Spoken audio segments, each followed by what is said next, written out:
کہ ہمارا جو طریقہ کار ہے کہ اعلامیہ جب پڑھتے ہیں تو پوری جو کور کمیٹی ہے وہ ساتھ کھڑی ہوتی ہے، کیونکہ بہت لیٹ ہو گئے ہیں تو تمام ممبران نے یہ اجازت دی ہے کہ میں اکیلا ہو کے پڑھوں۔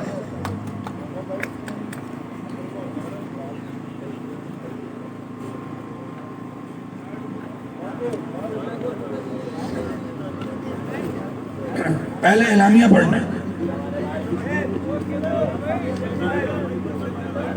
تمام لوگ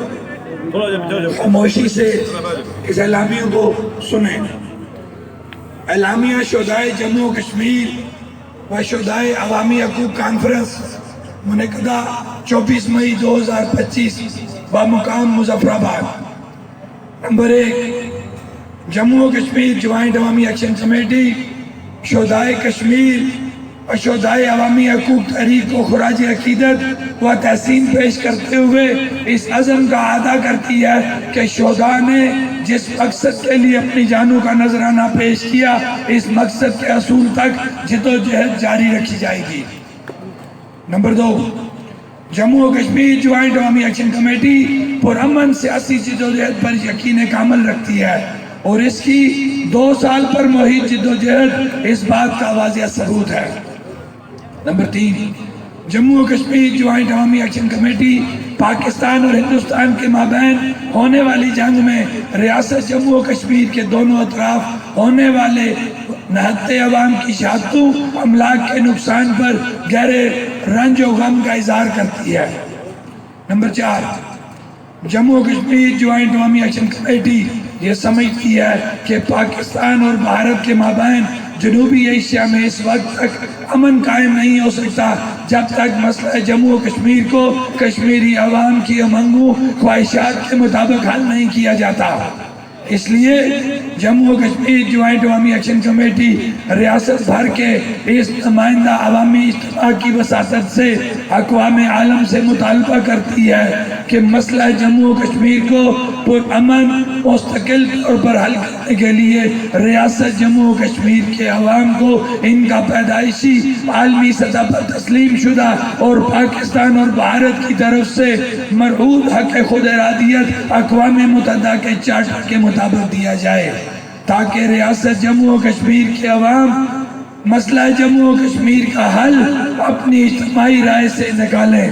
جموں و کشمیر کے باشندوں کی خواہشات کے برعکس کوئی فیصلہ کیا گیا یا پھر خطہ جموں و کشمیر میں جنگ مسلط کی گئی تو جموں و کشمیر تمام اکائیوں کے باشندے منحوس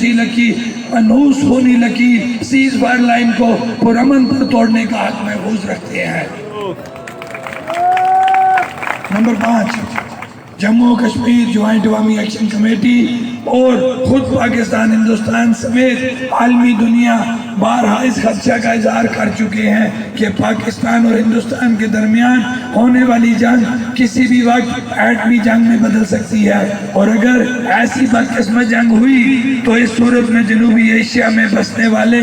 2 ارب سے زائد انسان اجتماعی موت کا شکار ہو سکتے ہیں۔ لہٰذا جموں و کشمیر جوائنٹ عوامی ایکشن کمیٹی پاکستان، ہندوستان، بنگلہ دیش، سری لنکا، نیپال، بھوٹان، مالدیپ، افغانستان، ایران سمیت دیگر ممالک کے شہریوں سے اپیل کرتی ہے کہ وہ اس خوفناک ایٹمی جنگ کا ایندھن بننے سے بچنے کے لیے کشمیری عوام کو اقوام متحدہ کے چارٹر کے مطابق حق خود ارادیت دینے کے مطالبہ کے حق میں آواز بلند کریں۔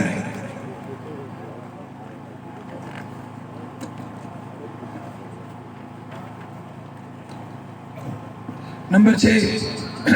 جموں و کشمیر جوائنٹ عوامی ایکشن کمیٹی گلگت بلتستان کے رہنماؤں کی بلا جواز گرفتاریوں کی شدید الفاظ میں مذمت کرتے ہوئے ان کی فوری رہائی کا مطالبہ کرتی ہے۔ نمبر 7، جموں و کشمیر جوائنٹ عوامی ایکشن کمیٹی آزاد کشمیر کی حکمرانوں کو متنبہ کرتی ہے کہ وہ بار بار کی وعدہ خلافیوں کی روش کو ترک کرتے ہوئے جموں و کشمیر جوائنٹ عوامی ایکشن کمیٹی کے ساتھ پرانے چارٹر آف ڈیمانڈ پر طے کیے معاہدہ پر 8 جون سے پہلے عمل درآمد یقینی بنائے۔ بصورت دیگر جموں و کشمیر جوائنٹ عوامی ایکشن کمیٹی 8 جون کے بعد میر پور ڈویژن کے اندر بھرپور نمائندہ اجلاس میں اگلی کال کا اعلان کرنے پر مجبور ہوگی۔ ہم حکمرانوں کو متنبہ کرتے ہیں کہ اگر جموں و کشمیر جوائنٹ عوامی ایکشن کمیٹی اگلی کال دینے پر مجبور ہوئی تو اس صورت میں حکمرانوں کا اس کال سے بچ نکلنا ممکن نہیں ہوگا۔ نمبر 8، جموں و کشمیر جوائنٹ عوامی ایکشن کمیٹی اشرافیہ کی حالیہ مراعات میں اضافہ کو قوم کے ساتھ مذاق سمجھتے ہوئے انہیں مکمل طور پر مسترد کرتی ہے اور اپنے مطالبہ کو دہراتے ہوئے حکمرانوں کو متنبہ کرتی ہے کہ وہ اپنی پرانی مراعات کو ختم کریں چاہے کہ ان میں اضافہ کیا جائے۔ نمبر 9، جموں کشمیر جوائنٹ عوامی ایکشن کمیٹی بھارتی مقبوضہ کشمیر میں جدوجہد آزادی کے جرم میں قید یاسین ملک سمیت دیگر کشمیری رہنماؤں و حریت پسندوں کی رہائی کا مطالبہ کرتی ہے۔ جموں و کشمیر جوائنٹ عوامی ایکشن کمیٹی جبری گمشدگیوں کی شدید الفاظ میں مذمت کرتے ہوئے متعلقہ اداروں کو متنبہ کرتی ہے کہ اس سلسلہ کو فوری طور پر بند کیا جائے اور تمام جبری گمشدہ افراد کو فی الفور آزاد کشمیر پولیس کے حوالے کیا جائے تاکہ اگر ان پر کوئی کیس ہے تو ریاستی قانون کے مطابق ان کیسز کا فیصلہ ہو سکے۔ نمبر 11، جموں و کشمیر جوائنٹ عوامی ایکشن کمیٹی خلاف میرٹ تقرریوں کی شدید الفاظ میں مذمت کرتے ہوئے مطالبہ کرتی ہے کہ ایسی تمام تقرریوں کو منسوخ کیا جائے اور میرٹ پر آنے والے امیدواروں کو ان کی اسامیوں پر تعینات کیا جائے۔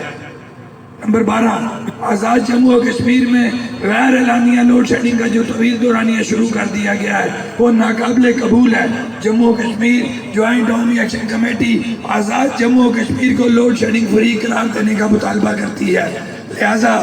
ہم حکمرانوں کو متنبہ کرتے ہیں کہ وہ اس طرح کی طویل دورانیہ کی لوڈ شیڈنگ کے ذریعے عوام کو ستانا بند کریں، بصورت دیگر ہم احتجاجی آپشن کی طرف جانے پر مجبور ہوں گے۔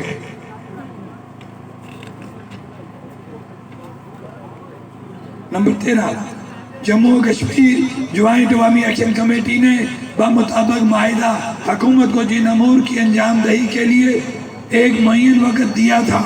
ان میں سے کسی بھی چیز پر مقررہ وقت کے اندر عمل نہیں ہو سکا، لہٰذا جموں و کشمیر جوائنٹ عوامی ایکشن کمیٹی اب اپنے نئے منظور شدہ 16 نکاتی چارٹر آف ڈیمانڈ کو عوامی تائید و حمایت سے سابقہ 10 نکاتی چارٹر آف ڈیمانڈ کا باضابطہ حصہ بناتی ہے، جس میں مفت علاج، مفت اور یکساں تعلیم، بین الاقوامی ایئرپورٹ، پینے و آبپاشی کے لیے پانی کی فراہمی، کرپشن، رشوت، سفارشی کلچر کے خاتمہ سمیت مختلف شقیں شامل ہیں۔ پرانے منظور شدہ چارٹر آف ڈیمانڈ پر عمل درآمد کے لیے حکومت کے پاس 8 جون تک کا وقت ہے، جبکہ نئے چارٹر آف ڈیمانڈ پر آج سے جدوجہد کا عمل شروع ہو جائے گا۔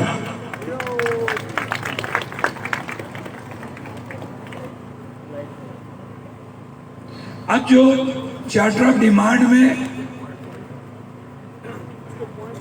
وہی کر رہا ہوں کیونکہ میں صرف اس کے پوائنٹ پڑھوں گا، تفصیل میں نہیں جاؤں گا۔ جو ہم چارٹر آف ڈیمانڈ میں اضافہ کرنے جا رہے ہیں عوام کی تائید سے، آپ لوگوں کی تائید سے، اس پنڈال کی تائید سے۔ نمبر 1، آزاد جموں و کشمیر کے عوام کے لیے فری علاج کی فراہمی۔ اس پہ ہاتھ کھڑا کریں، ٹھیک ہے جی۔ فری اور یکساں تعلیم، روزگار کی فراہمی،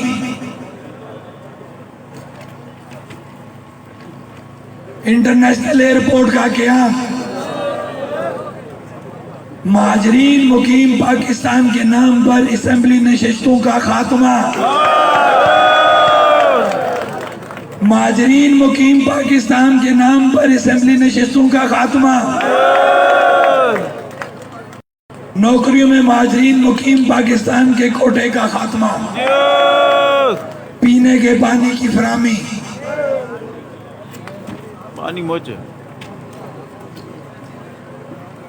آبپاشی و زراعت کے لیے پانی کی فراہمی، آزاد جموں و کشمیر ایکسپریس وے کا قیام، کشمیر شاہراہ کشمیر کا قیام،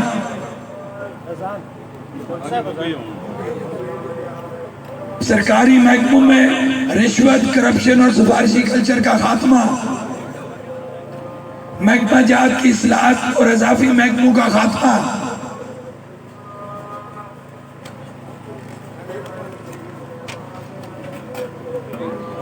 نوجوانوں کو بلا سود قرضوں کی فراہمی، نوجوانوں کو بلا سود قرضوں کی فراہمی، سیلولر کمپنیوں کی لوٹ مار کا خاتمہ، ٹیکسز میں چھوٹ، معذور افراد کا کوٹا اور کفالت، معذور افراد کا کوٹا اور کفالت،